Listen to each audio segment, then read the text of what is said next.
ஆசீர்வதிக்கும் தேவன் நம்மை ஆசீர்வதிப்பாரே.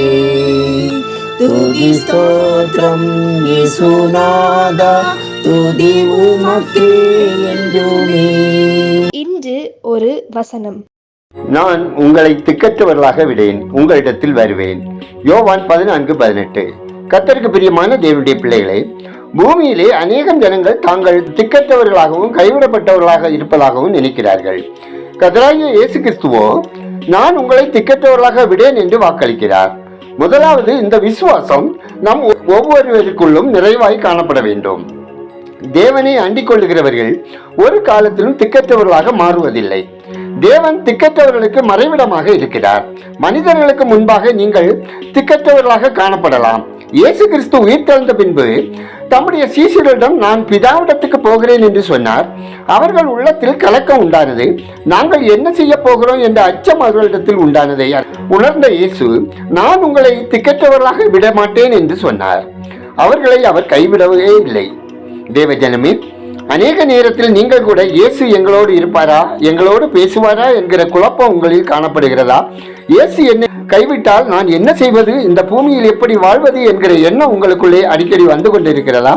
கர்த்தர் சொல்லுகிறார், நீங்கள் திக்கற்றவர்களாக நிற்பதே இல்லை, உங்களை கைவிடுவதும் இல்லை, உங்களோடு கூட இருக்கிறேன் என்கிறார். அவருடைய வார்த்தைகளை விசுவாசத்தோடு அபியாசப்படுத்தி கர்த்தருக்குள் நிலைத்திருங்கள். இயேசு கிறிஸ்து உங்களுக்கு பக்கபலமாகவும் இக்கட்டான நேரத்தில் அடைக்கலமாகவும் இருப்பார். அவருடைய வசனம் உங்களை தேற்றும். ஜெபம் செய்வோம். இரக்கங்கள் நிறைந்த பரலோக பிதாவே, உங்களை திக்கற்றவர்களாக விடேன் என்ற வாக்குக்காக நன்றி செலுத்துகிறோம். தேவனே, இன்றைய காலை வேளையிலும் உம்மை நோக்கி ஜெபிக்கும் போது உம்முடைய பிரசன்னத்தை காணும் கண்களை எங்களுக்கு தந்தள்ள வேண்டும் என்று ஜெபிக்கிறோம். உம்முடைய மெல்லிய சத்தத்தை கேட்பதற்கு எங்கள் காதுகளை திறந்தள்ள வேண்டும் என்றும் ஜெபிக்கிறோம். தேவனே, நாங்கள் மற்றவர்களை நியாயம் தீர்க்க துணிவதற்கு முன்பு எங்களுடைய மீறுதல்களை காண எங்களுக்கு உதவி செய்ய வேண்டும் என்று ஜெபிக்கிறோம். ஆண்டவரே, தங்களை சுற்றியுள்ள மக்களினால் பல்வேறு சவால்களையும் மனச்சோர்வை ஏமாற்றத்தையும் அனுபவிக்கிற உங்க அன்பு பிள்ளைகள் அனைவருக்கும் உங்க ஆறுதலையும் சமாதானத்தையும் தந்தருளிட ஜெபிக்கிறோம். ஆண்டவரே, இந்த நாளில் வான்வழியாக, நீர் வழியாக, தரை வழியாக பயணம் செய்யும் ஒவ்வொரு பிள்ளைகளையும் உங்க பரிசுத்த இரத்த கோட்டையிலே மறைத்து பாதுகாத்துக் கொள்ள வேண்டும் என ஜெபிக்கிறோம். ஆண்டவரே, ஆண்டிறுதி தேர்வு எழுதுகிற அனைத்து பிள்ளைகளுக்கும் கர்த்தருடைய ஞானம் கிருபை தந்தள்ளி சிறப்பாக தேர்வுகளை எழுதி வெற்றி பெற தேவரீர் இரக்கம் செய்தல்ல ஜெபிக்கிறோம். ஆண்டவரே, ஆன்லைன் சூதாட்டங்களினால் சமூக வலைத்தள பாவங்களில் சிக்கி தங்கள் பணத்தை இழந்து மனம் வேதனைத்து கடனுக்குள்ளாகி வேதனை அனுபவிக்கிற அனைத்து மக்களுக்கும் விடுதலை தந்தல்ல ஜெபிக்கிறோம். பரிசுத்த தேவனே, ஒவ்வொரு குடும்பத்திலும் தேவ சமாதானம் பெருகவும் ஒவ்வொருவரும் பரிசுத்தத்தை காத்துக்கொண்டு ஐக்கியத்தோடு வாழவும் பிள்ளைகள் கர்த்தருக்கு பயந்து உலக இச்சைகளுக்கும் கண்ணின் காட்சிகளுக்கும் தங்களை விலக்கி காத்து ஆசீர்வாதமாக வாழவும் ஒவ்வொருவரின் அப்பம், தண்ணீர், வருமானம், பொருளாதாரம், வேலை, தொழில், வியாபாரம், விவசாயம் ஆசீர்வதிக்கப்படவும் ஜெபிக்கிறோம்.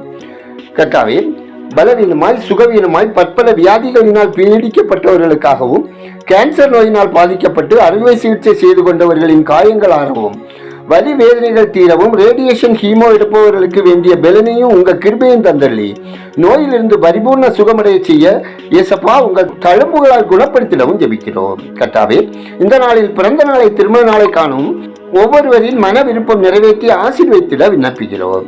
பயப்படாதீர்கள், திடன் கொள்ளுங்கள் என்ற தேவரீர் பலவித சோர்வுகளினாலும் மனக்கவலைகளினாலும் துன்பம் துயரங்களோடு பல நாட்களாக ஜெபித்தும் பதில் கிடைக்காமல் போராடி கொண்டிருக்கும் ஒவ்வொருவரது வாழ்விலும் வழியும் சத்தியவுமாகிய தேவரீர் இடைப்பட்டு அவர்களை திடப்படுத்திடவும் தம்முடைய சித்தத்தை நிறைவேற்றி வழிநடத்திடவும் ஜெபிக்கிறோம்.